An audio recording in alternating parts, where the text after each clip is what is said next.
Foot on the gas, this is our legacy. Oh, we'll be running away at the speed of light. It's like a force, really taking over me. We're taking over. We're taking over. We're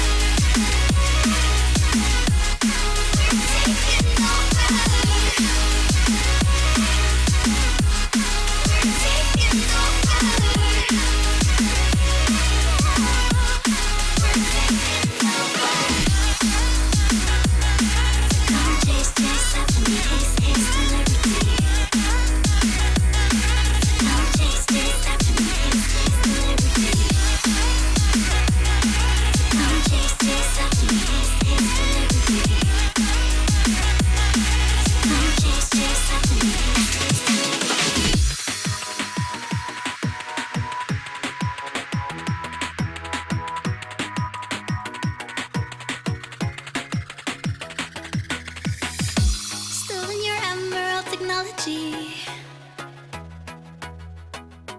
razor sharp and luminous.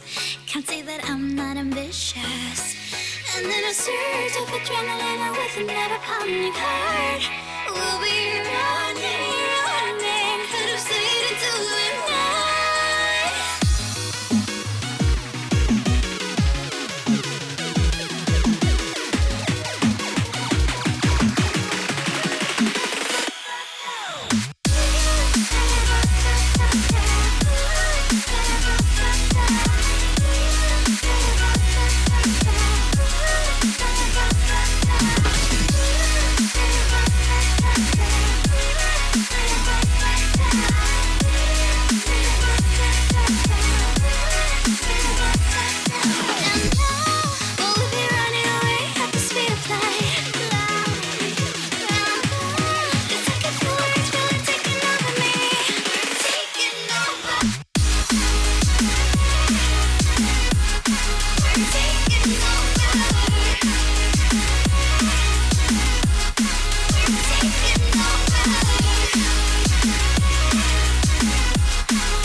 us right now.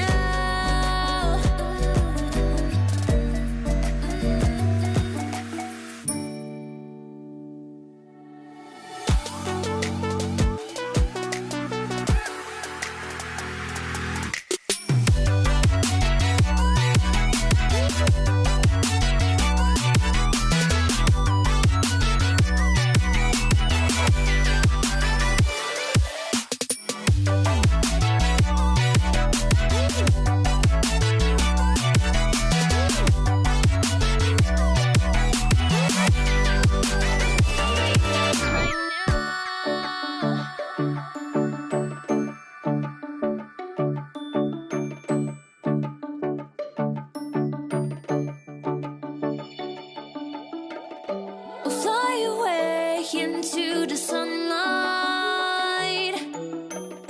We'll hide away all of our secrets.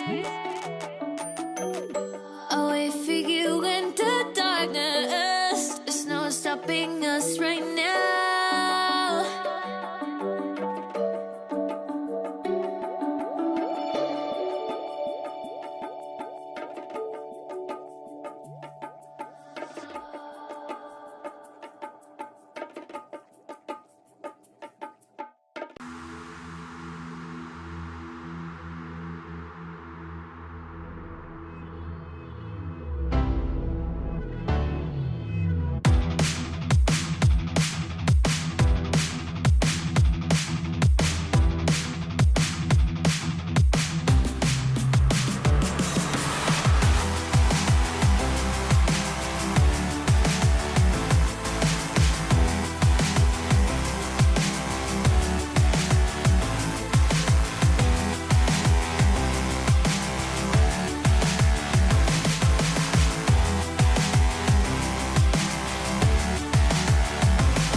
turn around if you beg me to stay. This time I don't think so. I had enough of your romance reflow. Heartbreaker with the ego. You were doing some things that could have been illegal. Makes sense out of nothing at all. You were pretty much evil, but I've got more to say. No, I never met nobody like you. That ain't no compliment, that's the truth. You're nothing but a cold heart covered in gold. That's why I'm leaving you.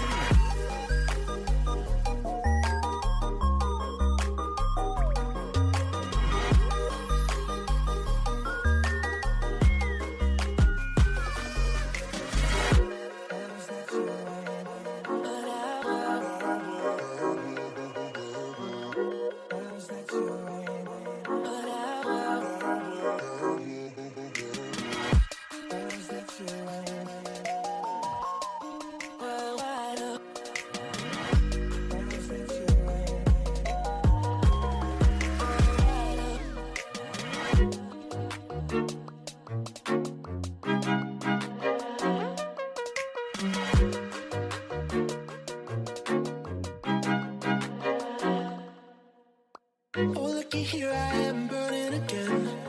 Thought it was real, but your love, it was only pretend. Oh, looky here, I am walking away.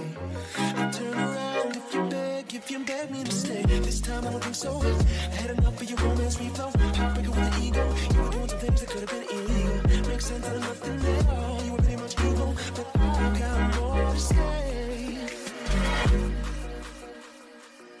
No, I never met nobody like you. That ain't no compliment, that's the truth. You're nothing but a cold heart covered in gold. That's why I'm leaving you.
Welcome back. We are so sorry for the delay, and I say welcome back, but welcome to the stream. Hope you've been sticking around with us for a while, and that you'll continue to stick around with us for a few more minutes as we wait for our contestants to get loaded up here. I'm of course your host and play-by-play man, Takeshi TK Starstorm Kawada, fumbling a little bit early, hopefully not going to slip up so much later. Joining me is, of course, my longtime co-host, co-caster, my good friend Jake Jubiguver Gustafsson. Jake, as we were talking about in pre-show here, we've got some people to thank here. Unfortunately, we're thanking you during an intermission, right? During a pre-game intermission. But of course, Moogie's VALORANT Throwdown would not be possible without the generous support of Xfinity and Asus Republic of Gamers, who are bringing you our tournament this year. Thank you both very much for your support, as well as thank you to Genji, the UC Davis Cinema and Digital Media Department, and of course Riot Games this year. And speaking of Riot Games, where we left off last week or 2 weeks ago, we didn't quite have any more games for you guys to watch, but we did have an interesting sidebar about Valorant Masters Santiago. Jake, as we were talking about earlier here, I know I'm turning to you on the broadcast. Looks like I'm turning away from you. But here, as Alex, our production man, always can swap over our graphic here. Talk to us a little bit about what you thought about Santiago so far. I mean, it was a lot to be expected. I think the only surprise I really had was PRX. PRX came out a lot stronger than I anticipated, but it's actually been so much fun watching them play. And then NRG obviously just cleaned up house against TL. Both America's teams starting off a little bit shaky, but they found their footing and were able to eventually move on. So that was good to see. Overall, I think the more interesting thing has been the knockouts, right? The knockout stage, the actual playoffs, right? Nogshim absolute dominant performance against M8, which to me was surprising. I did expect them to win, but not in the fashion that they did so. I don't know if you were able to watch any of the games, Takeshi, but I know we were watching some of the games today, and it was getting a little bit, we'll say, subpar. But overall, I think it was fun watching G2. G2 had a really just clean set against AG. Overall, I think China looked really weak coming into this tournament. So hopefully AG can clean it up against M8 next week, and they have a lower finals run. But yeah, do you have any thoughts on the overall bracket so far? Well, I was only able to watch a couple of the games today. I want to make sure that I was in Valorant form, or in the Valorant state of mind at the very least, as we get ready for our games today. But I was able to watch the map 3, or I was able to watch that, what was it, double overtime? Was it triple overtime for Energy versus BBL? That was a fun one to watch at the very least.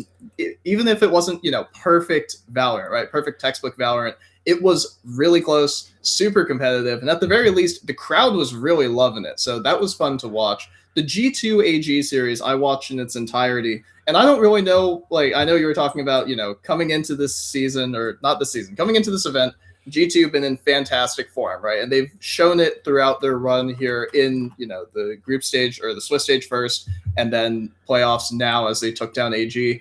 I didn't think G2 did a ton that was really special. But I thought that, they were just pound for pound beating up the man in front of them. And AG looked really rough. Maybe some nerves. Obviously, this team not as experienced as G2's squad, which has been together forever, it feels like. But it's great to see continuity, and it's even cooler to see American teams, right? NA teams in the top half so far. So great stuff there. Yeah, I mean, I will say, though, G2 didn't have to do anything special, but I think that's what makes this win so much better for them, is they didn't have to do anything special to win in such a fashion that they did. They really just kept the fundamentals, and there were some just 5-man site takes, and I personally am not a fan of it, even though that is the direction of the meta right now. But G2 also play some really clever, just having two people walk, especially on their split map. They had a lot of times a Valid and Leaf would just kind of explore A heaven, or I think maybe it was B heaven, and then the rest of the team would kind of just walk up on the other side of the site. So they'd run a small fake, regroup, and then hit. And I really like to see that type of play. It's nice to see, well, even if you don't like seeing the 5-ups, right? This is the kind of Valorant that, unfortunately, is very easy for me to cast and for everyone at home to recognize, because it's a very outright, we are here, right? We have 5, you have 3. Yes, you have positional advantage. We are going to throw everything at you right now, and we're going to dare you to stop what we can do. So I think that that's easily digestible. I don't necessarily want to see a ton of that from our 2 teams here today. But as we transition out of Valorant Masters Santiago talks, and we start talking about Moogie's Valorant Throwdown here, Alex, if you have any information for us to talk about here, yes, you'll see we are absolutely in the thick of it here for our knockout stage. So the double round robin group stage that we were talking about with groups A through F, obviously, we had a number of teams showing their medal in the regular season, right? And then automatically qualifying for the knockout stage. So you'll see Gank Disciples in Group B there, 6-0. Unk 6-0 as well. SAC actually in Group D, despite their 4-2 record, having one of the highest RP counts by far. So they were able to auto-qual for the knockout stage, as well as Zeonlo's Minion, one of the 2 combatants here today, the Group F champions, 6-0 in their group here. They auto-qualified once again off of that RP system. The other opponent that we have for today is Cal Gold, one of 3 Berkeley-affiliated teams that ran it here this season for Moogie's Valorant Throwdown. So as I was just talking about, the teams that advanced to knockouts, Gank Disciples, Cal State, Sac State, in this case, Green, Super Senior, and Zeonlo's Minion. We also had some play-ins that we can recap here for you. And so Slug 2-0 over the Chuds, so they moved on to the knockout stage as well. AOK Coffee 2-0 over Doom and Despair. And you're going to notice a bit of a trend here as I move into Front Shotters 2-0ing Trace, and Cal Gold, of course, 2-0ing the Henchman. So that leaves us, of course, with our bracket looking like this. We have Gank Disciples, who drew Front Shotters in group, at the top of the bracket. Zeonlo's Minion taking on Cal. So Group F versus Group E going on here today as soon as those 2 teams get ready for us. SAC going to be taking on AOK. I believe they're playing that one concurrently right now. And then Unk versus Slug. We're still waiting to hear the results on those ones. But all 8 of these teams still in contention, still looking to see who's going to be one of those 2 teams playing at LAN finals in the TLC in about a month or so. All right, well, that was going to be a lot more climactic than I thought it was. Thank you, Jake. I appreciate you on that one. But Grand Finals, April 18th, right? I know for a fact Alex is sick and tired of hearing, of having, us be like, hey, what day is picnic day? What day is picnic day? A little bit of that is us ribbing him. A little bit of that is, hey, we do need that reminder. But in case you haven't heard, April 18th, Grand Finals on picnic day. We're going to have a best of 5 between our 2 finalists. Going to have a ton of stuff going on there. And before we continue talking about anything else here with these 2 teams, with Zeonlo's Minion and Cal Gold, Jake, do you have anything else that you wanted to mention here to wrap up the recap that we've had leading up to the knockout stage? I was just going to mention how crazy it is that it's only a month away now, pretty much, right? I mean, it has been a fast, what has it been, like maybe even just 4 weeks, right? That we've been doing the double round robins into the series, right? So time's been flying. Absolutely. And the group stage, right, and the knockout plans definitely flew by. Unfortunately, we weren't able to broadcast as many of the games as we would have wanted for you, the viewers. But of course, we're trying our best to make sure we can get as many games as possible for you. And so in that same vein here, let's talk about the 2 teams that we've got here today. Admittedly, we haven't seen much of either of these 2 teams because we haven't broadcast either of them. But Zeonlo's Minion, if we take a look at their registration, they have a lineup that could field 5 peak Radiant players. And for a competition like Moogie's Valorant Throwdown, Jake, I imagine that has you intrigued early. Oh, yeah. I mean, it's easily one of our, if not the highest ranked. I would need to double check from Prod. But yeah, I mean, if they play at the level that their ranks kind of imply, yeah, I mean, it's no wonder that this is a very strong team that got the bye. But on the other hand, Cal, this is a team that also has, they might not be ranked as high, but they've been practicing a while, right? This is an official Cal team, so we can also expect maybe they have more strats in mind. We're unsure of how much Zeonlo's Minions play, but you never know. Yeah, and it is worth noting that Cal Gold did have a strong showing. Yes, they were second in their group, but it was one of our more competitive groups, right? Because they were 4-2 in the same lobby, or in the same group, as Trace, who ended up going 6-0. So they went about as well as they could have, or they did about as well as they could have, considering, the Trace had won their 2 games against them. They won out the other 4 of them. Fantastic work by Cal Gold.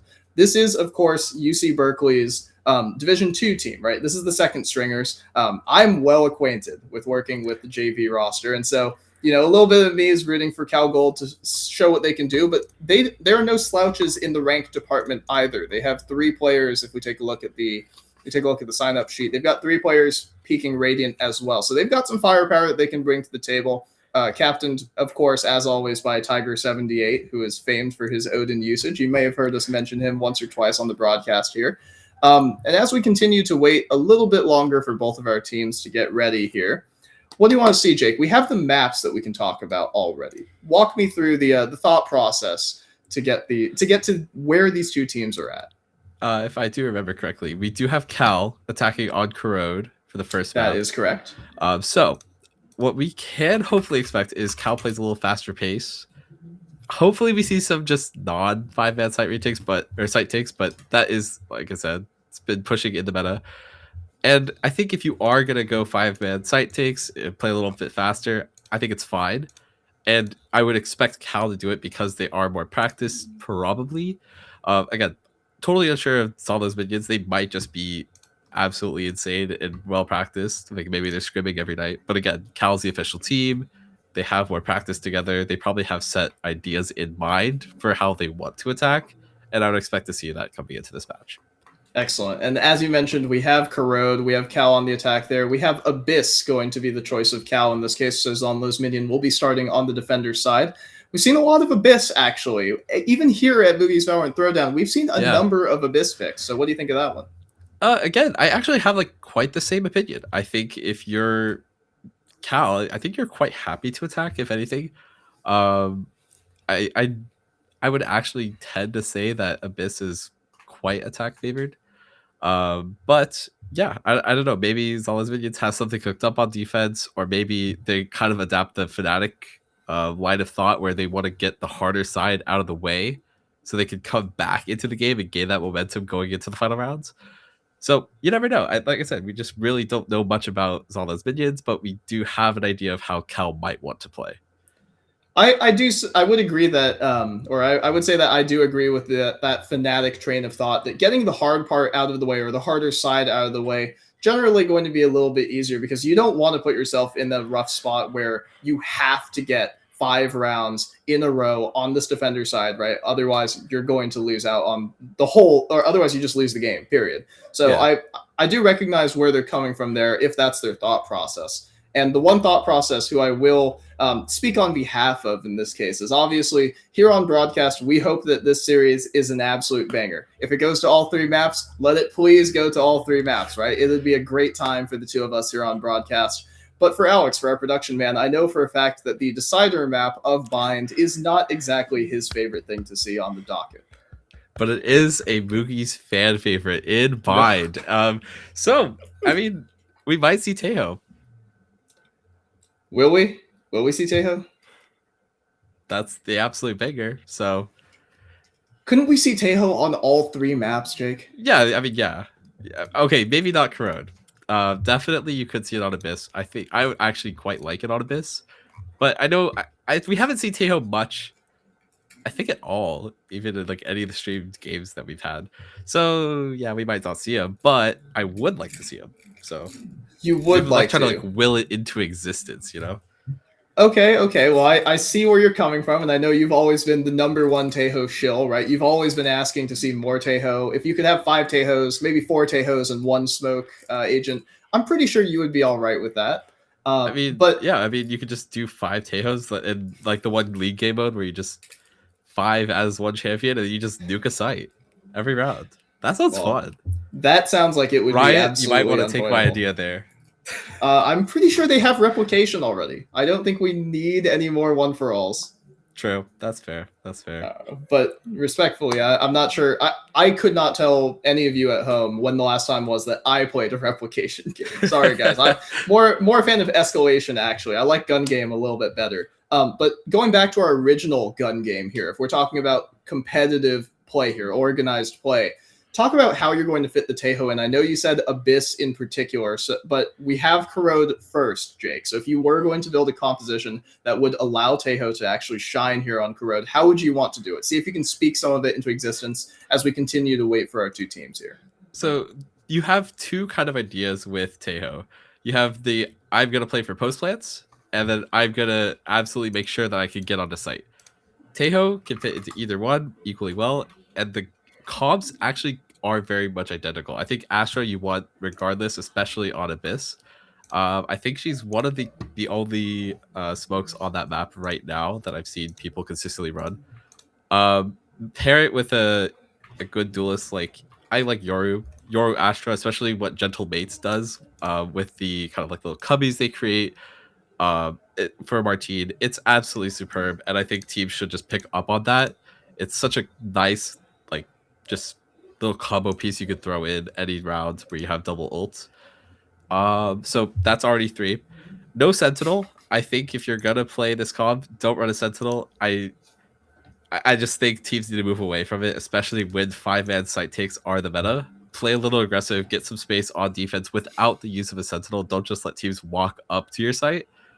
So with that in mind, go another duelist like Waylay. That's a really good combination. You have slow into nuke. That's a great just combo piece. You can force people to have to use utility to stall or get away. If you don't want to do the double duelist, take another controller. That's perfectly fine. You run a Sova. Take another controller. You mean another initiator in that case? Yeah, well, I meant like single smoke, single duelist, double dish, and then yeah. Great, cool. Just wanted to make sure that we were clarifying there, right? Because I know Sova does. No, I got you. He controls some space. He definitely does, right? With all the information that Sova can gain you, but not quite designated as a controller, at least until, I don't know, maybe there's going to be a rework of some sort. That would be an interesting one to see the information agent have like a pop smoke that he can throw for himself. That would be pretty neat, but I had this weird feeling we'd run into even more balance issues. Yeah, well, that's Riot's problem. I think they need to buff the Sentinel class in general, and is that going to happen? Probably not. So come on. Work with me here, Jake. So, come on. What are we working with here? There's not much to it. Pick double duelist, pick initiator, pick a smoke of choice. Have fun. Sounds good. Well, hopefully these two teams will be having fun shortly. It does seem like we'll be able to get underway relatively soon as we take a look here at the rest of the games the rest of the maps that we have here in today's match. Abyss, you were talking about, seems like it should be a little bit easier for you to draw up your Tejo composition. I'm sure you have something in mind. I'm going to go ahead and say we've talked about the bind one enough. Right, we've talked about how you can use Tejo on bind for at least a year and a half now. With Moogie's VALORANT Throwdown. We've talked about it last year a lot. So the main draft is just Corrode, right? Like I think we haven't really talked much about Corrode in general.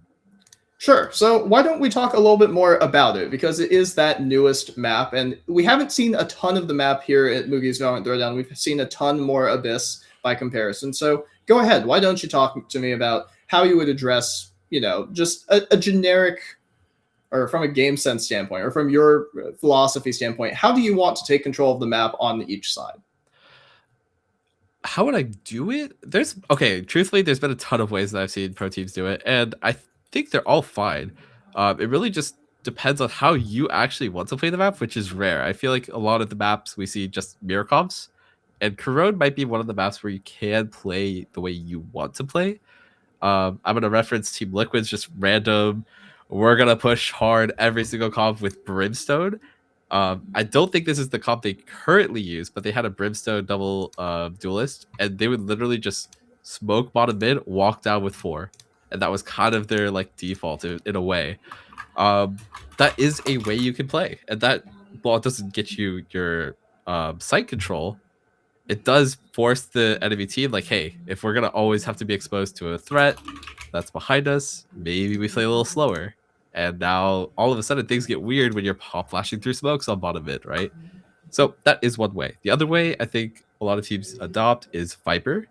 So you run a double controller with Viper and maybe an Astra. I think Astra's I've seen a couple times. Omen I think is also decent. I think his flash has a lot of use.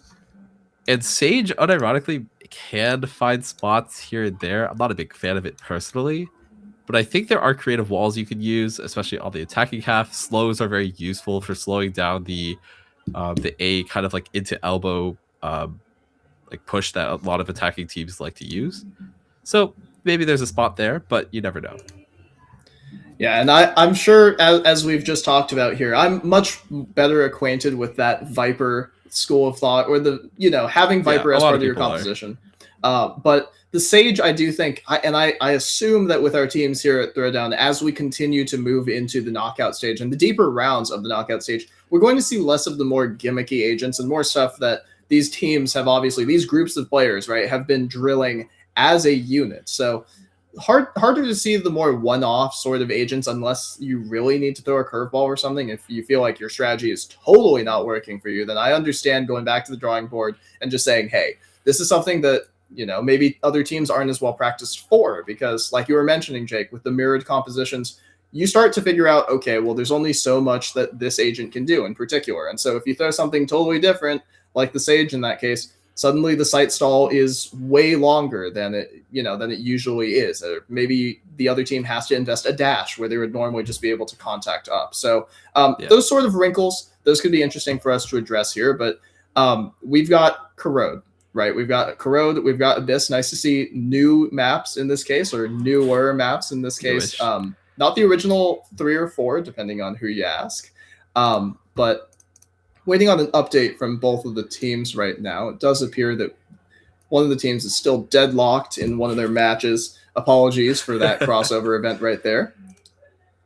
Zeonlo's minion are a couple minutes away from being fully in the lobby. We're just missing one member here behind the scenes. Thank you very much, Alex, for continuing to give us those updates. Appreciate you very much for that one. If you guys could hear Alex right now, it would just be so funny, because you guys at home, obviously, we're not supposed to necessarily respond to whatever he says, but whenever I hear a voice in my head, I feel this compulsion, right, to be able to address the information that I'm being given. So shout out Alex for everything that he's doing here behind the scenes, and just making fun of him a little bit is, of course, what I have to do as one of the casters here. Yeah. Jake, do you have anything that oh, go ahead. I was going to say, if our president of our club was in the call with us, he'd be clipping, hopefully, some of the things our producer's saying. Matt. Where's Matt at? I thought he's at the. I thought he's not watching our stream. Oh, this guy, man. Okay. Regardless, focusing on maybe the map ahead of us, though. Yeah. Well, what do you think? What do you think? I think you are more familiar with the Cal players than I am, actually. So what do you expect to see on their comp? Well, as I was talking about with the Cal Tiger 78 special, I expect to see a ton of wall bangs. So like I was talking about with his weapon of choice, the Odin, and the way that their compositions are set up, Tiger is more of an initiator player from what I've seen, but that does not limit the scope of his damage, we'll say, in this case. So probably going to position him on the generic scan initiator, so probably just going to be the Sova or the Fade, and probably just going to put him on A site with the Odin sitting behind that paper mache wall that is so inviting to spray through when you have a high wall pen weapon.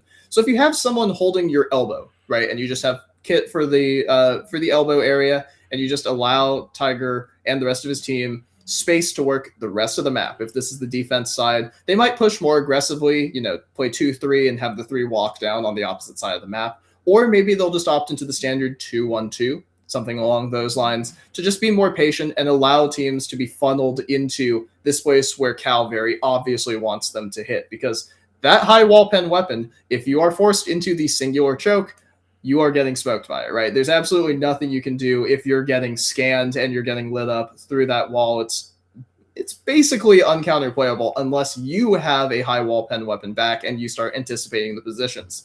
So the mind game there could be a little bit interesting, but I feel like for the most part, they're going to call on the attack side. They're going to call a more delayed, a more measured approach to it, right? Take some time, try and gather as much information as possible, the usual Berkeley school of thought, and then see if you can mid-round your way into a man advantage situation. If you can disrupt the enemy team enough to, instead of your 5-ups that you were talking about hating, Jake, or not wanting to see as many of, if we can work the map a little bit more into a 4-on-2 sort of hit, Cal's going to be very, very happy with the advantages that they find for themselves and hopefully they'll be able to close out some post plants.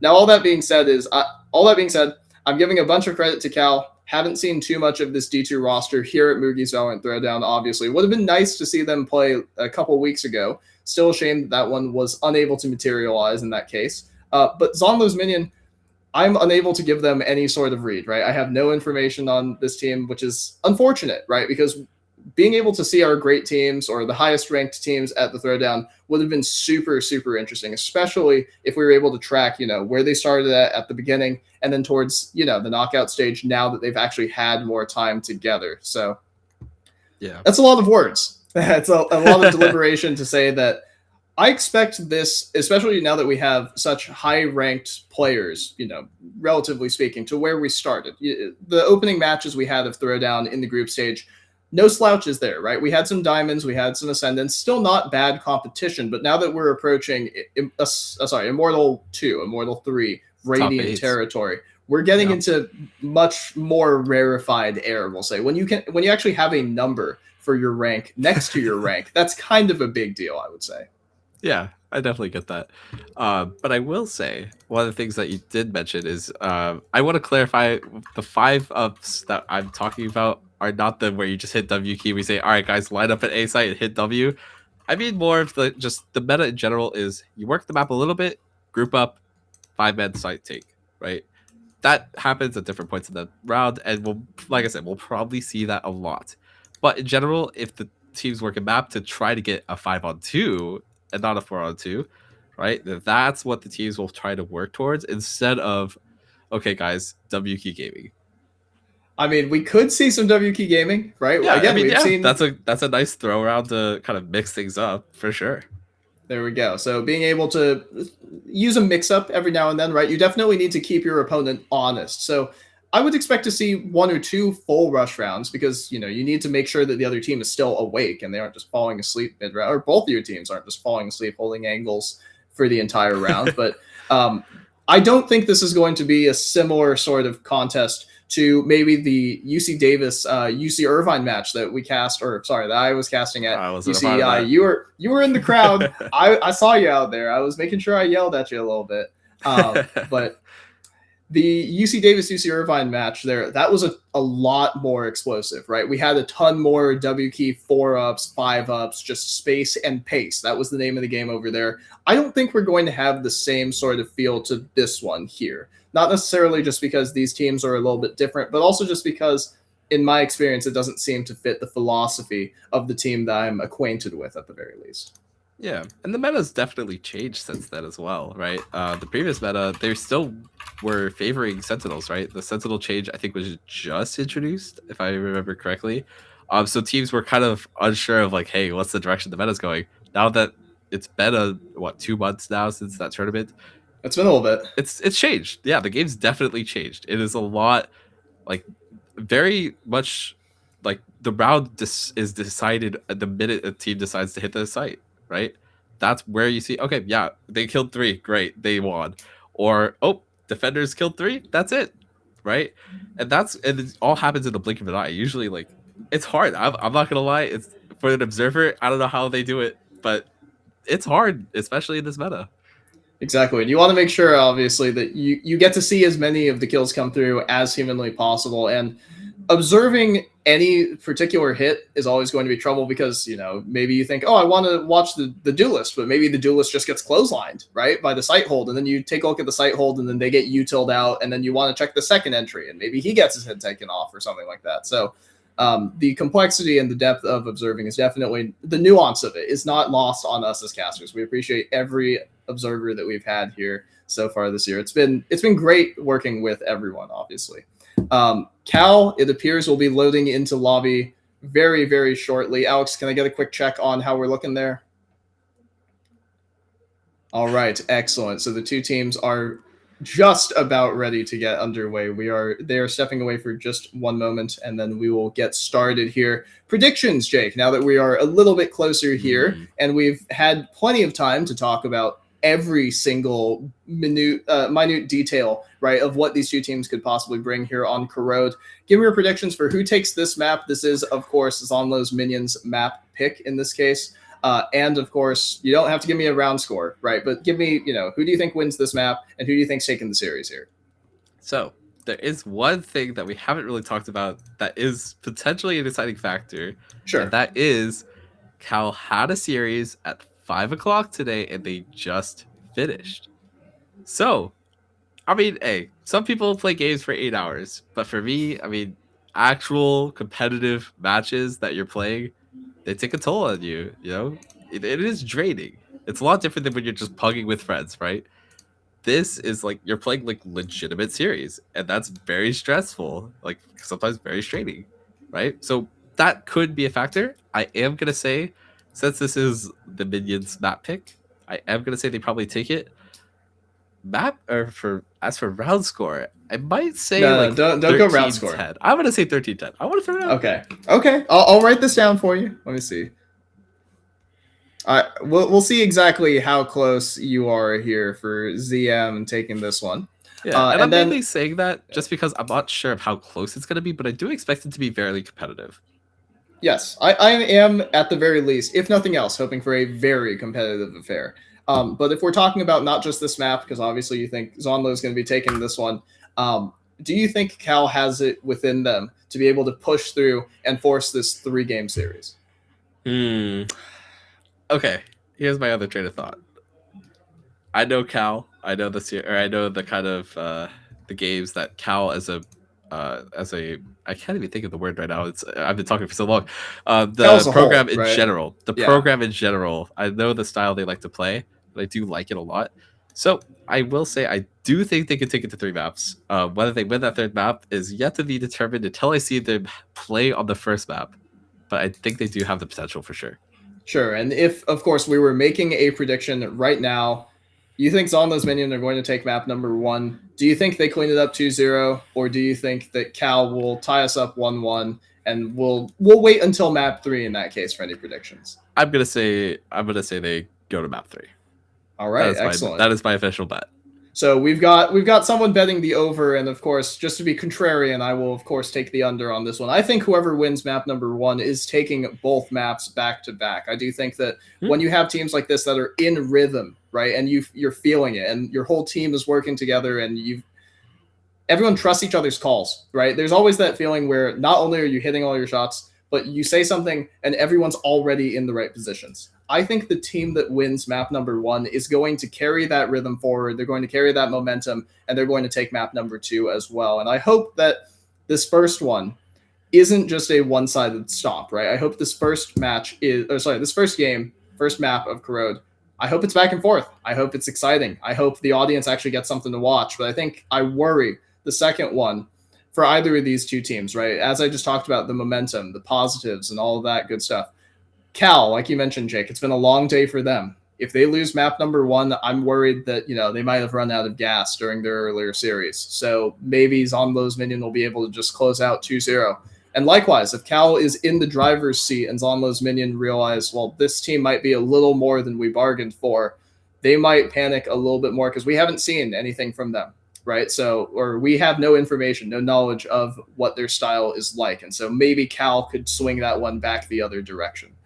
And so as we are loading everyone up into lobby right now, Alex, I'm going to ask you for your prediction, actually. You were not expecting this one. I'm putting you on the spot, and no one can hear you, I'm pretty sure. I will relay whatever you're saying. Alex is saying, please just be a 2-0. I don't want to delay anything any longer, and I agree with him on that one. Real. If Alex wanted to chime in, he could totally do it. Real. Yep, he's actually giving me a thumbs up now. I know. He's saying 2-0. He thinks Zeonlo's minion, the higher ranked seed, or the higher seed coming out of the regular season, and of course, bypassing the play-ins altogether. So we'll see whether or not going through the play-ins makes you a stronger team, or if taking that first round bye really is worth as much as it feels like it is. So, oh man, I was really, really hoping as soon as I said that, everyone was going to be in lobby. Yeah, we'd just be in game, and we'd be seeing agents being selected. You could pass it to me to give my thoughts. You could take a breather. I could take over for a little bit. Yeah. I'm literally just chilling here. But okay, at the very least, Alex has given us some breaking news in the earpiece.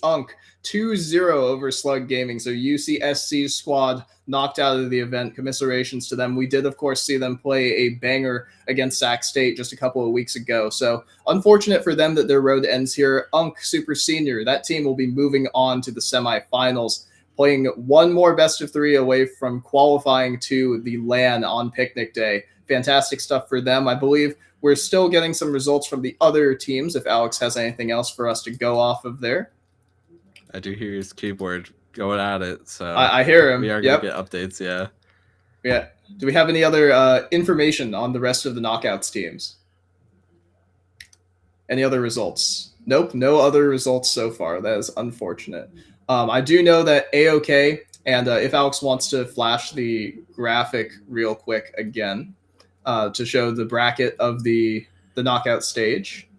I believe they're against Sac. There we go. Yeah, they're up against Sac State. And I believe that I saw them up 1-0 previously, but I'm not sure how that one has ended so far or whether it has ended. So we'll get back to you with the results on that one, assumedly by the end of tonight's broadcast, because surely they're not going to be splitting up a best of 3 over multiple days, right? That would be ridiculous. Yeah, but AOK definitely hasn't had to do that the previous week, so...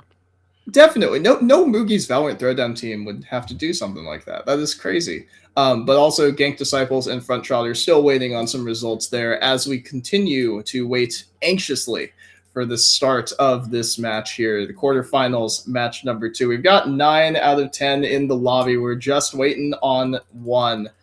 Zeonlo's Minions 5th here, taking just a moment to get loaded up, but that's no worries here. Had to deal with some delays in our time, right? I know Alex is the tech pause destroyer, obviously, but we're familiar. We're no strangers to tech pauses here at Moogie's Valorant Throwdown, or in terms of esports as a whole. Yeah, we don't get the pagoda pause, but the next best thing is just us talking. That's crazy. I mean, I know nothing about the pagoda pause. The LTA, as far as I'm concerned, that never happened. We've always been the LCS. Well, it's still the pagoda pause. Oh, okay. Well, but did it start during the LTA era? I believe it is. No, actually, I think it started around like COVID. So it was LCS. Really? Yeah. If I remember correctly, LCS 23 says Alex. Okay, thank you very much. Thank you for that update. Shoot, I must not be a real fan because I don't think I was watching in 23 or 24. It's bad. Say there were a lot of pagoda pauses in 23. I just remember it once, and I remember it because it was kind of funny saying pagoda pause. That is hilarious. Well, I mean, if I'm being real, my sleep schedule is so fried that I'm kind of on the Asian time schedule already. So me catching the LCK games every night just kind of became a habit, and I was never really alive for the LCS games until now. Obviously, my sleep schedule vastly improved since a few years ago. So I'm not saying I want to see any more pagoda pauses, but next time I tune into a broadcast, I'll definitely make note of it. Well, your sleep schedule's only been healed because there hasn't been LCK games for about 2 weeks now. Okay, you don't have to call me out like that. That is mad messed up, and you don't have to tell me about my League of Legends addiction during the time when I'm talking about Valorant, during a pre-show for Valorant, like no less. This is unbelievable. But no less, right? We will continue to fill up airtime here up until we're able to actually get things underway. We're approaching just a little bit of a delay, or not approaching. We're in the midst of just a little bit of a delay, but it is good to see that we do have some quarterfinals completed already, and we do have more underway for you. So hopefully soon we'll have more of this bracket filled out. And as Alex cues us back in here, I'm not allowed to put my glasses on just yet. I want to make sure I'm looking all nice and sharp for everyone, obviously. Gosh, man, it feels like we've run out of things to talk about for this match as a whole. But why don't we talk about the anticipation here of LAN finals in particular, of Picnic Day this year as opposed to last year? Because I know last year, whatever expectations I had for it last year, we definitely exceeded them. And huge shout out to everyone who volunteered on the team last year. I mean, I could ask Alex for a list of all the volunteers, but I'm sure I could, shout everyone else out. We can rattle off here for sure. But last year was so much fun. And my voice was gone. Okay, should I have casted? Probably not, arguably. my voice was gone. I don't know how it happened the day of, but hey, I did it. I was able to semi-cast. My voice was gone, but it was so much fun. Just being able to hang out with everyone. We got to 5 games. That was incredibly long, but we did it. And then it was chill. I can't say like as a viewer because most of the time I was just commentating, but I imagine the viewer experience was pretty cool too. I mean, the auditorium, from what I remember, was pretty packed. So hopefully it's like that again this year. I remember it being super packed. I mean, I went in during map number 3, obviously. The one map that I should not have, I do regret it, not necessarily letting you do play-by-play. Obviously, I was hopeful that you would rise to the occasion. You did a good job, but obviously your voice was shot. And so that was very irresponsible of me to take a moment, to take a breather and go take a walk around. And I had the opportunity to go watch a number of rounds from California Hall on picnic day. That was awesome. Yeah. Like I got to walk around. It's the Davis day of all time. It's the UC Davis day of all time. And I got to go walk over there and be a part of the audience, and nobody noticed me, which was also really, really cool. I was like, my face has been on this screen for Lord knows how long, but I went totally undetected. And I was super okay with that because I didn't want to have to break off any conversations so that I would, be able to get back in time for map number 4, which it turned out that we needed, and then some, right? Not only did we need map number 4, we also needed map number 5, and map 5 threatened to take us into overtime as well. We had some fantastic comebacks. We had tons of energy. The crowd work left a little bit to be desired from my end. So this year, we're going to make sure that it's better. I promise you this time, the crowd work is going to be better. And if I'm unable to fulfill that promise, then, we've been in a tech pause, or not a tech pause. We've been delayed for a little bit here for about half an hour. So I'm sure that none of you guys are too locked in until you see the screen switch over to our game. Yeah. And I didn't get the chance to go into the auditorium as my time off the screen was mainly spent chugging tea. Didn't help very much. No, I wish it did. But hopefully this time I do get to just explore a little bit, see the crowd, and not have to sit by a kettle. So yeah, I'm just so excited. I really can't wait. But I mean, this time around, right? Hopefully, we'll keep our fingers crossed. We'll knock on wood to make sure that we aren't chugging any tea or enjoying any other hot beverages from the comfort of the corner of the room, right? And having to just watch as the rest of production carries on without either of us. That being said, we'll be able to open some other stuff. I know last year we were opening some Pokemon on broadcast during one of the pauses. That was a good time. But this year, we may have Riftbound. And that would be even cooler, I would say. To be able to do Riot-related stuff on the Riot Games live stream that we're doing here, that would be really sick. And I know you were one of the main people who told me, hey, the Riot card game's coming out. It's going to be really cool. And I was like, I'll work on the deck a little bit. Never really got any farther than the Leona, like super token creating, like idea. Just take over all the battlefields deck that I created, and I know that you've dug a little bit deeper, to say the least, than I have. But hopefully this year we'll be able to, well, first of all, as I look to check for the cameras right now to make sure Alex isn't going to quote me on this one, I hope that there are no pauses at all and that everything runs perfectly smoothly. Right, I'm knocking. And that being said, if we do end up with a pause of some sort, I hope we hit a banger. I hope we open up a pack and hit an absolute banger of a card. We got a Pikachu last year, and then it was followed up by a very unenthusiastic response, Jake. But I'll let it go. I wasn't familiar. That's my bad. All right, look, I will be more informed this year. I apologize for my disdain, if you could call it that. Disdain, I would say. Yeah, maybe. I mean, I just saw Pikachu, and I'm like, it's another Pikachu. Yeah. Okay. All right. Fine. I can't blame and then everyone went crazy, and I'm like, oh, it's a card. It's Pikachu. That's cool. I mean, I know for a fact we were joking about who's that Pokemon for the whole rest of the weekend, so that was a banger. And thankfully, I am not joking about everyone being in the lobby. So thank you all for sticking with us so far. We recognize that this is a little past the scheduled time that we thought we were going to be kicking this one off. But as Alex is collecting our ready checks here and the rest of the lobby gets ready to finally duke it out here as Zeonlo's minion and Cal will be getting underway in just one moment. Jake, how happy are you to finally be talking about the game itself? Oh, I'm so happy. It's just I don't have to like worry about like, oh, I need to think of something funny to say. I can just talk about the game. I'm released from having to do stand-up comedy. Oh my It's gosh. great. You know what? Let's just do it. Let's get in the game. I'm just so glad that I don't have to do stand-up comedy, right? My job is to be so literal with all of you, and obviously, you know, I'm okay at being literal. I'm less good at being funny. So, as we're taking. No, I did not hear that from production. I choose to ignore it. Hit the start button. We heard that someone may be closing their eyes, and we heard us start the game. We are ready. Let's go. No more pause. Oh my gosh. Thank you very much. Of course, our observer Ryan today. Thank you very much for getting this game started, man. Appreciate you.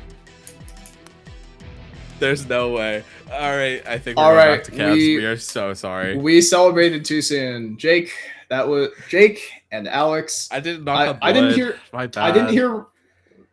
Okay. I didn't hear Ryan celebrating, so we're going to give him a pass on this one, but it looks like we spoke a little bit too soon. The moment we were getting into Agent Select and we finally had all 10 players in lobby, my favorite small indie company, Riot. Hey, be careful. Be careful, right? Sorry, we're still very thankful to them. Big indie company. That's what I'm talking about. We still nothing like a Riot so client crash. It happens to the best of us, and obviously, like, you know, one of the primary things that definitely discourages me from playing as much as I actually cast the Vanguard issues every now and then. So with every patch, there's always something new. I saw they changed the UI this time around. I think the shop looks a little better. I think everything else looks a little too different for me. But you know, that's enough waffling around. We don't have to talk about anything else that's unrelated to this game. Finally, we will be loading into Agent Select for map number 1 of Corrode. Actually, don't say that yet. We're fingers crossed for no crashing. We're hearing everyone's in. And there we go. Oh my gosh. We are here. All right. So, Viper being locked in for the minions and Omen on the other side. We'll see if they end up going for the Viper Omen for Cal. The pretty stock standard, but interesting clove hover coming out from the minions. I think that's fine, especially if they want to play a little bit faster. And there it is, double duelist with a Neon. Neon obviously, or not, maybe not obviously if you haven't been watching too much VCT, but Neon has been taking so many just teams in different directions. I do like it. Waylay instead. Changing back to it. Waylay also fine. But Neon definitely very powerful right now. The stun probably one of the better abilities in the game currently, along with the wall, just allowing you to wall. But it is a Waylay, and we are getting into game. Finally, it totally has not just been an hour for us, maybe 30 minutes for you guys, but we are there. Wait! Don't be spoiling the fact that we've been here a little bit longer than the audience. That ruins the whole idea that all this is organic and it's coming off the dome, right? We can't be saying that we had prep time. Come on. Well, I don't think we prepped this far in advance, but hopefully the teams have prepped more than that. They've had months upon months to prepare, and hopefully we get to see a lot of that today. You know, you got 3 series in between you and the finals.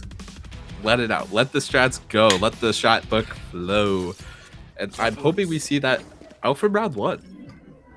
But that's pretty much all that one can hope for, right? Is you've put yourself at this position here in the dance. You've got yourself this far in the knockout stage.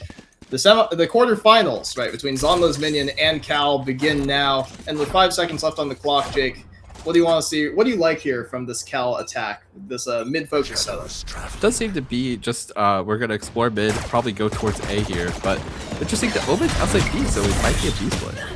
Excellent shot by Alter over there, but Seps is going to trade it right back. So the Viper traded the kill back for the Chamber. Killer Johnson's going to get one onto Lilac. He's going to double up, and Dark Lord's going to find an excellent kill onto Seps Yoru. So it's all up to Salty Korean, and he gets taken down by Venusaur walk down on A main. So Cal's mid-hold dispatched easily by Zeonlo's mid. I don't even know if you could really call it a hold. They kind of just walked through the Viper smoke and hoped for the best, is what I would describe it as. Zeonlo's minions seem to be pretty, like, drilled in terms of how to address the mid hit.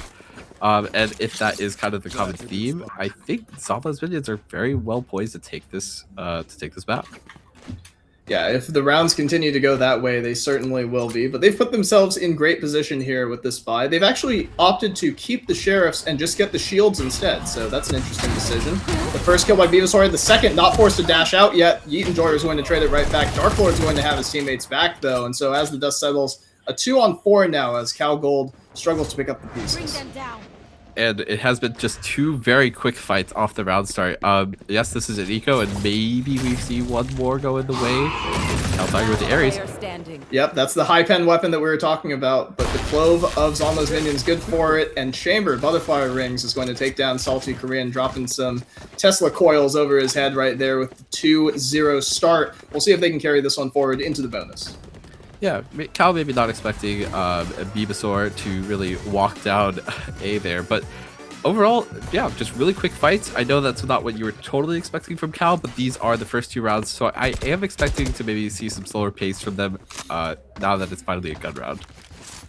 Excellent stuff. So as we take a look here, the full buy is coming in from Cal. The Ares buy for the past 2 rounds here for Tiger is going to allow him access to that high pen weapon. Butterfly Rings, good for the first one after that jiggle. So excellent stuff to gain another man advantage for Zeonlo's minion. A 5-on-4 situation. They have the entire map to play with. Yeah, that's just the annoyance. Oh, but Seps will find one. Yeet or Trigger Discipline able to find one more. So fight doesn't go his way on the end though, so we are going to be back to even, and Cal is going to group towards B and maybe just sight it out. I think Cal's pretty happy with the position that they find themselves in. Seps is finding a little bit of damage on the wallbang through the smoke, but that should have drawn enough attention over here. Zeonlo's minion have a 2-man work down. Actually, it's just the 1-man. Killer Johnson has worked all the way down into spawn, gets the first, not quite, struggling to get the second one, is unable to close it out. Seps actually has good position back over towards the B side. He's made it past the crosshair of the Viper for Zeonlo's minion. If he swings out wide, he's going to find himself greeted with a bullet. He's going to have to teleport back out here. Cal, as they look to slow down this round in this 2-on-2, they can continue to show presence here. They're actually going to throw the blind. No one's actually going to be home to make use of that paranoia, so Salty Korean's going to try and get it done himself, and the Viper is going to be good for the first one. The controller is trying to isolate this 1-on-1. Seps is going to give it to him straight to the dome. It's a 1-on-1 situation here. The Duelist versus Dark Lord. Fake teleport is going to come through. The plant on site is going to force him out into the open, and Dark Lord holds wide for it. That's the 3rd round there for Zeonlo's minion. Good patience there in the 1-on-1.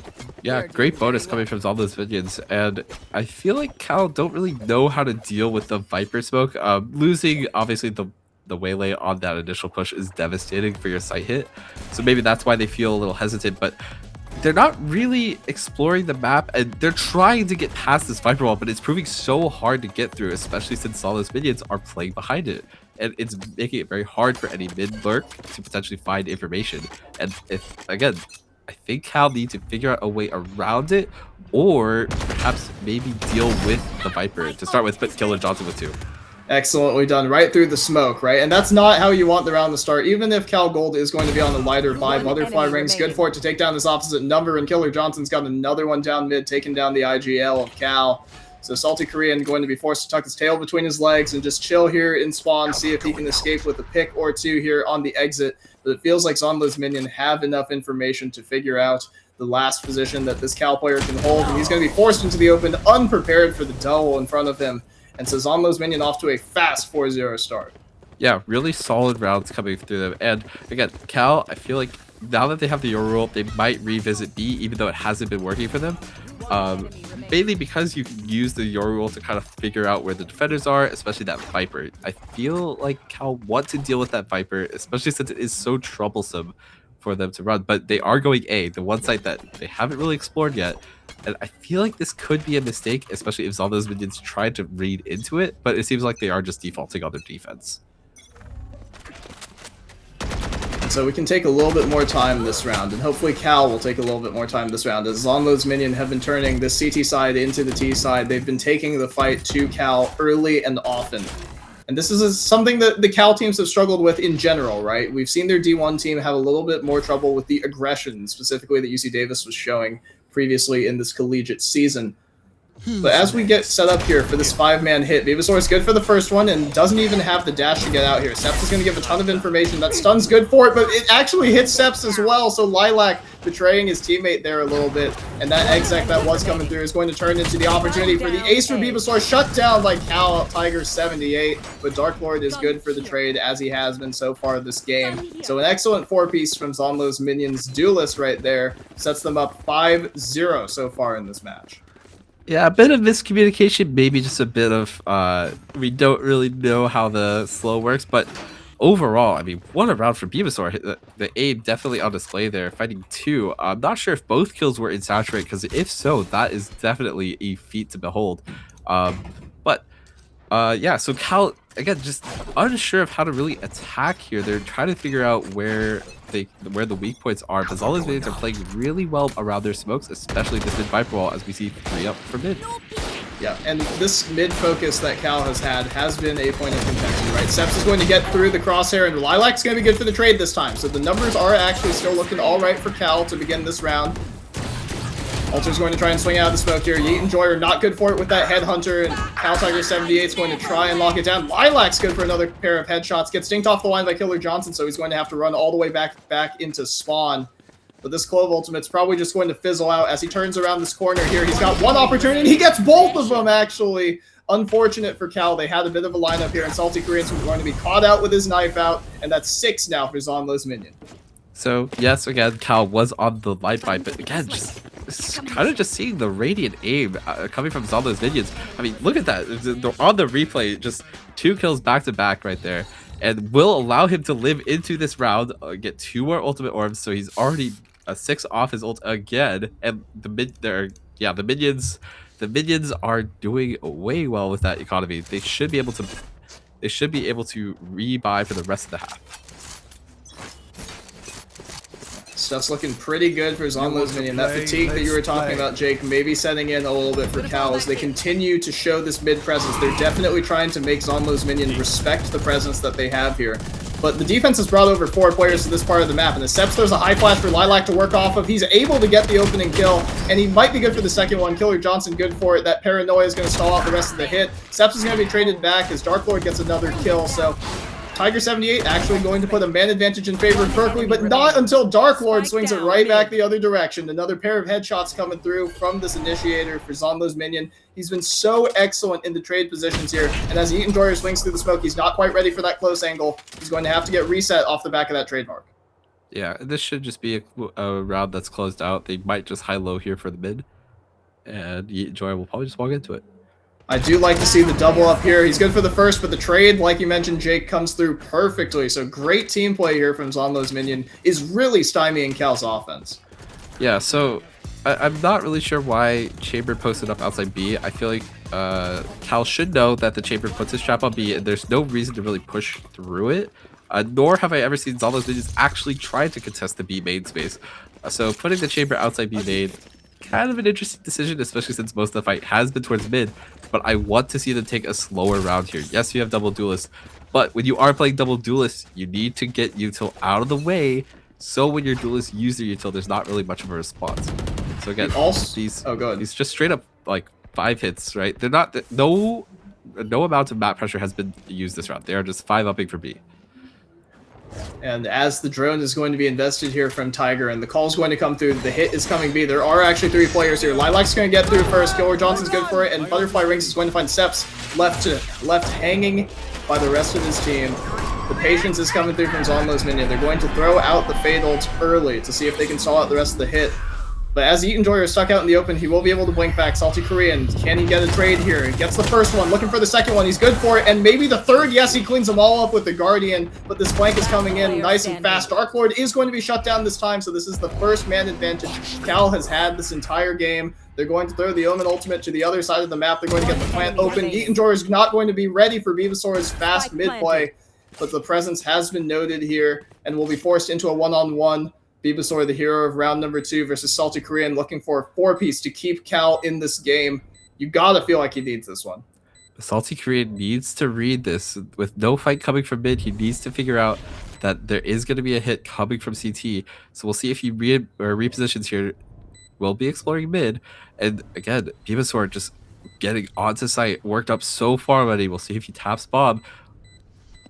Yeah, but the spike is planted for the open A side, and that step away from the spike should signal the Salty Korean. He doesn't actually have to check this. He's been very nice and patient, waiting out Venusaur. He is going to find the instant headshot, but Salty Korean's done enough to drain off the clock, and he's put Cal on the board with their first round of this match. Yeah, so with that win, yes, you get on the board, and hopefully you can get some momentum rolling. But again, losing all 5 in this round, I don't know how good their econ is. They might have one more round of buying, maybe with some light shields, but really rough round. But again, it's just heroics as well. So again, I'm not totally sold that Cal have a solid read on what to do here, especially giving away 2-1s with a 2v1 situation. I don't really agree with just Omen ulting 2A, especially that fast. Maybe let your chamber explore a little bit before you go, so you're not just giving away 2 1v1s. On the flip side, I still don't necessarily mind the speed, right? Because you obviously need to get your players in the position, and Yeet Enjoyer has done a great job of getting the opening position onto the enemy controller. Lilac's going to run straight down this elbow area, and that's a perfect stun that's going to come through to take down Butterfly Rings. That's a little bit more of the coordination that you expect from this D2 roster, and Zeonlo's minion are going to be iced out in mid here as all 3 players look to retake. Yep, and it is, a 5-2, and Lilac will just find 1. Excellently done by the duelist there. Not necessarily getting diffed by Dark Lord this time. Tiger78 is going to give up a kill. Seps has got 1, but Venusaur is going to be held on this flank by Yeet Enjoyer, and it feels like he's done enough. He's gathered enough information to tell the rest of his team, you should be able to take this guy down mid. Venusaur is going to be caught out with the knife out, but he dashes in place, and Salty Korean's unready for it, or unprepared. Nice headshot by Yeet Enjoyer, though, to clean that one up, and Cal stringing together a couple of rounds. There you go. And if you are going to play with pace, that is exactly what you want to see. You just want to see them run down either the Viper, the Chamber, or both. And that is exactly what happens. And again, Cal will make it look really easy. So if you're on those minions here, I would expect them to kind of change it up a little bit. Maybe change up where people are playing. I would like to see them maybe fight on site, especially if they're mid players. If you're playing 3 mid and fast rotates through mid with the Viper wall, maybe play a little bit towards there, right? But again, yep, we see it here. There's 3 towards mid and 1 towards B, and very much just anticipating a B hit here. This is a worrying economic situation for both teams, and as Venusaur takes down Yeet Enjoyer to secure that man advantage again for Zeonlo's minion, the presence of these operators, and of these big guns in particular, cannot be overstated. You need to make sure that you can carry as many rifles into next round as possible. The round win, of course, is fantastic, and Venusaur is going to be good for another one. Dark Lord trading across the map to take down Salty Korean. Spike is down outside of A. Tiger is going to be good for 1, but Killer Johnson and Alter are going to be good for it there. So Zeonlo's minion up to 8 after that quick 2-round slide. I'm unsure of what the game plan overall there was for Cal. They kind of just spread out, and I mean, yeah, they lost their ones, but the mid play, obviously, Zeonlo's minions had 4 players there at one point in the round, or I think it was maybe 3. But again, you're kind of just walking into the firing squad that's playing behind the Viper wall, and it's been consistently there for the majority of these rounds. And we're going to need to see a different approach here from Cal, and they're going to go mostly into the same thing. It's going to be a fast B take off the back of that Paranoia. Lilac's going to dash in off the back of that stun, so he's going to find his way into elbow. Venusaur has an idea of where he can be. The blink back is going to allow him to get all the way back out of B. But everyone from Zeonlo's minion is here. Venusaur is good for the first kill, where Johnson finds Lilac, and Venusaur is going to continue jumping. Salty Korean's going to be taking down a double kill for the Viper for Zeonlo's minion. And so we're up to 9-2 right now, and this half has gone by in a flash. So, and I want to maybe revisit this idea of keeping the opponents honest by throwing out some fast hits. Zeonlo's minions are very honest. They got their hand on the Bible. They're not pleading the fifth. They know exactly. They're just telling you what they're going to do. They're going to play mid. They're going to play fast rotates because they know that Cal Gold are just going to hit quick. So, again, Cal Gold have not showed anything really A. So, look at this. You already have Zeonlo's minions ready for a B hit, and there's the Vipers of ult already just being played. Yeah, and this ultimate's going to buy so much room on that B main space. Lilac is actually going to have the opportunity to work up onto the smoke, so the controller's ultimate going to go arrive for Zeonlo's minion, going to dash up on the site. Lilac is going to get spotted out mid-dash, and so the rest of the map has actually started to be taken back by Cal Gold. They've left a player here to lurk. They have Dark Lord, Zeonlo's minion have Dark Lord pushed so far down mid that Yeet Enjoyer might not be ready for it, and as he holds that scope to top main, he's actually just going to be greeted with a bullet to the head instead. This wrap coming through needs to be excellent here from the Smokes player, and Killer Johnson might not be prepared for Salty Korean's angle. The re-wrap is going to come through, but it's a little late, and so Killer Johnson's actually able to get into position to clean that one up, and it's all up to the IGL. He would need a 1-on-3 clutch, 50 seconds to work with here. He's got just the Odin to play with, but Cal has been iced out of this round so completely by Zeonlo's minion. It doesn't feel like there's going to be any heist for these Evils. And you do think it's going to potentially go the way with Cal with finding the opening kill on the Viper, but again, it's just, I'm unsure of the game plan. When your spike's going mid, you have 2 players B, but then your spike player dies. Like, it all comes crumbling down as Cal Tiger eventually falls alongside his teammates. Yeah, that's unfortunate, but when you have the spike down in such an exposed position, we're talking about bottom mid here. There's no way that you can actually regain all that space without a controller of some sort, and they've got no smokes left after just a couple seconds in the round. Really unfortunate there for Cal, but excellent work so far from Zeonlo's minions, showing why they're one of the strongest teams here at Moogie's VALORANT Throwdown. Yeah, and again, we'll see how the Zeonlo or the minions really hit here. Cal showing that they maybe want to get this series over and done with a little bit too quick, and if that carries into a business, especially since they are attacking next site, maybe this is just a 2-0 for the Zeonlo's minions. Well, let's not get too far ahead of ourselves here, right? Let's definitely make sure that we don't count the game before it's been hatched already. We do not, I know for a fact, Alex does not want any jinxes to come through here. He does believe it. And speaking of jinxes here, I definitely don't want to jinx this opening kill here. Seps, good for the first one there, but Killer Johnson's going to trade it back and find the double off the back of that classic, so some nice headshotting coming through there. The smoke from Salty Korean's going to stall out the rest of the play. He's going to be ready for the first one, but he's unable to find the kill. Lilac's good for it, but he's shut down by Dark Lord, and so it's all up to Tiger. He has to swing out wide, and this Bandit's going to find the first, but the knife damage is going to come through. So despite the shield, Dark Lord going to be good for the kill on that headshot. And 11-2 the score line now. Zeonlo's minion 2 rounds away from taking this first map away from Cal Gold. And truthfully, I wasn't going to will it into existence, but Cal had a great read. They put all 5 players towards A, and it still wasn't enough. Zeonlo's minions are able to just trade out one another, and it comes down to just, they found their ones a little bit better. Eventually getting down to 3-on-1, but you're just able to take out a knife and pistol there. Ooh, it's just... yeah, it's looking done and dusted. It has been an out-of-this-world performance so far by Zeonlo's minion. I know we keep going back to that combination, but Salty Korean's taking some damage through the smoke, and the rest of Cal Gold looking a little worse for wear here as Lilac's going to swing out, see if he can find anything on the back of the shotgun. Butterfly Ring's good for the headshot, and he finds the follow-up, and 3 so far in total there in mid. See if he can be on for the ace the same way that his teammate was. Yeet looking for a fast flank, but the entirety of B main has been cleared out, and so the site has been taken by Zeonlo's minion, and they're just standing out with the knife out. Butterfly Ring's good for another headshot onto Yeet and now Tiger, the last player remaining, 31 points of health. Can he deny the ace as the entirety of Zeonlo's minion go running around the map with their knife out, trying to sacrifice themselves for their teammate? Can Tiger 78 close out the opportunity for Zeonlo's minion to score an ace here? Yeah, the minions are looking for the banana. Will they find it? I think they have the wrong read on it. He's on the other side. But maybe to just kind of talk about this comp that Cal's running, it just seems too hard for them to deal with the Viper wall on either side. You see them just struggling to really fight past and really defend the mid space. But they're kind of just trapped behind the Viper wall. So we'll see if this extends into Abyss. Viper isn't really used on Abyss at all, but if Cal in general are unable to go through smokes, maybe fight through smokes, or just potentially hold space in general, again, it's looking really rough for them. It's an excellent job by Tiger 78 to deny the ace in that case, right? But they are very quickly approaching the end of the line here, as Cal would need to pull off an unfathomable 10 rounds in a row to take this map the distance. It feels like Zeonlo's minion have this one just about taken care of, and all that's left here are the finishing touches on this round number 15.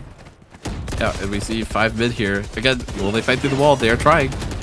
Lilac is going as aggressively as possible, but he's going to be shut down by the wallbang from Butterfly Rings. The trade comes back a little bit faster, though, this time, and so Yeet Enjoyer actually does have a weapon to work with. Seps is going to flash himself right through the smoke, so he's going to be pushing into a one-way here, and that's a shotgun. You can't use that one at long range. Yeet Enjoyer is doing a nice job of collecting a double of his own. Venusaur going to be held here, not going to be ready after that first shot. He's going to swing out a little bit wider. The taps are going to betray him in this case, and Yeet and Joy are taken down by Killer Johnson. Salty Korean going to have to run all the way back around the map, see if he can get back up onto this angle and contest his opposite number. He's going to swing right into the open, see if he can get some more kills here off the back of that information. They're going for taps only. Neither of them are hitting it, but the time is winding down, and all that Cal can do is sit and watch as the last of this round and the last of this map are taken out here. Salty Korean not going to clear his close corner, so there is opportunity for the knife here. He's going to work his way onto the site. Not enough time for this defuse to come down. There's no kit in this game here. Information's going to be good for it, and that's the closeout there with style, with a little bit of disrespect there.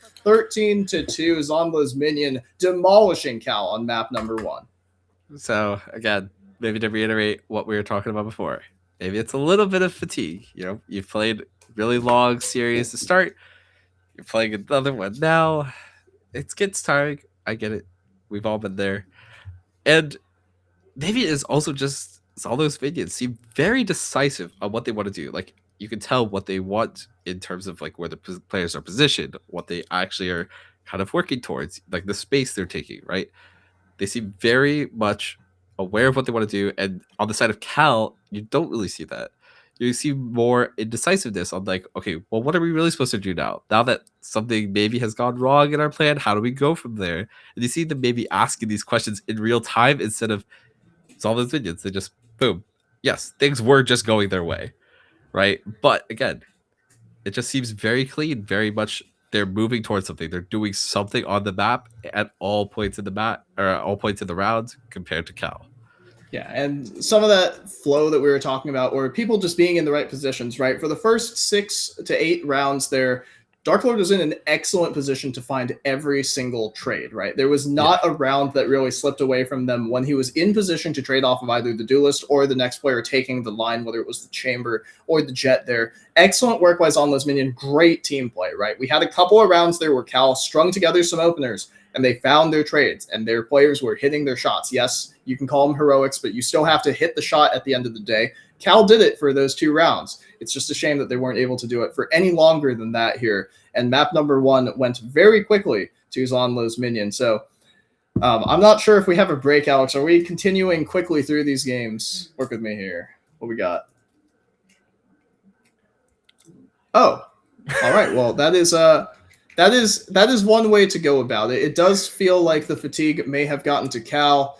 And in the most anticlimactic of anticlimactic finishes, we are closing this one out with a whimper yet again.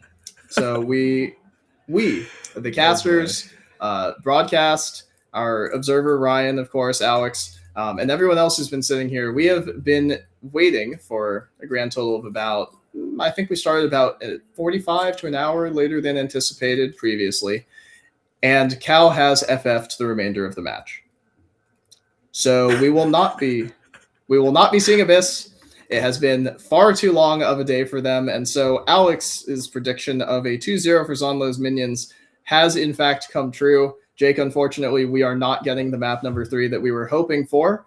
And especially unfortunate for you, the viewers who have been tuning in here. I really do sincerely apologize for the lack of games that we've had the last couple of broadcasts. It is really unfortunate for us to see here.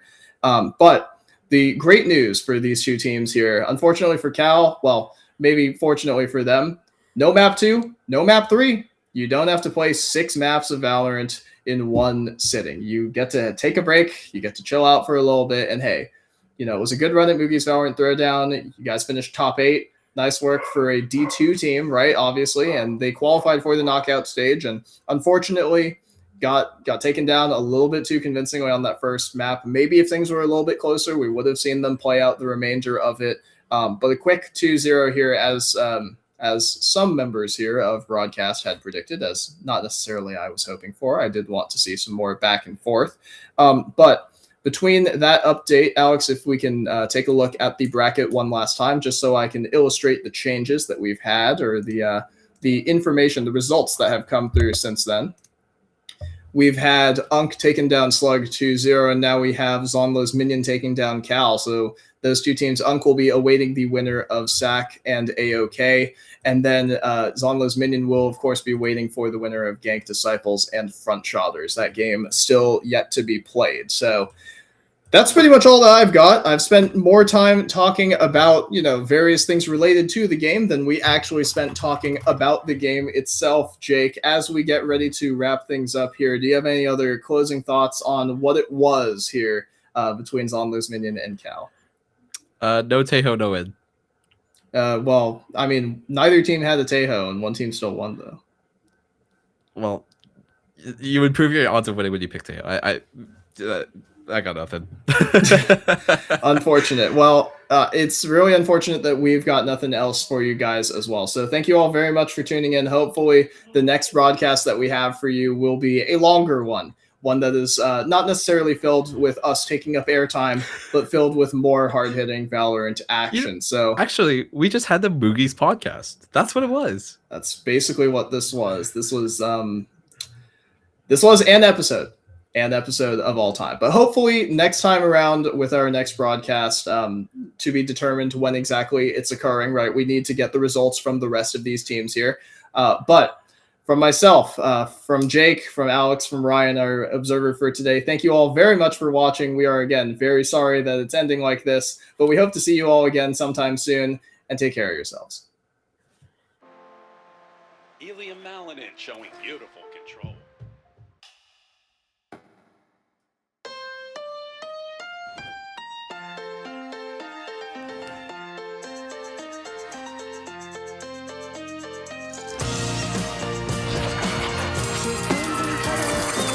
He's clearly a crowd favorite. The most reliable Wi-Fi at one price for 5 years. Guaranteed. Xfinity. Imagine that.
One enemy remaining.